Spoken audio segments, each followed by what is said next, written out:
ઉભા રહો પેલા આ વિડીયો જોઈ લઈએ પછી આની ખતરનાક કોમેન્ટો વાંચીએ.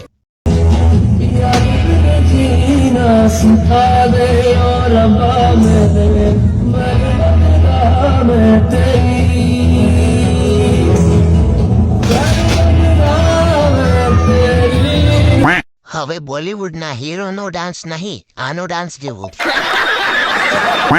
માઇકલ જેક્સનનો ભાઈ ગાયલ જેક્સન. દેશી મહુડાનો પાવર, પીધા પછીનું જોર. યહી તો હે શબનમ કા આશિક. સમાધિમાંથી બહાર આવેલું મળતું. આ તો ભીખાભાઈનો કાર્યો લાગે છે. ફિલ્મ ઇન્ડસ્ટ્રી ખતરામાં છે. હવે ખબર પડી કે શબનમ કોમામાં કેમ છે. મરદનું ફાડ્યું, પાટિયા તોડ ફાડ્યું. એક થેલી પીધા પછી ભરવાઈ કરતો મારો ભાઈબંધ છે. બાળપણમાં નાહવું ના હોય એટલે મારો મિત્ર આમ જ કરતો. આયુષ્માન કાર્ડ માટેના ડોક્યુમેન્ટ રેડી રાખજો.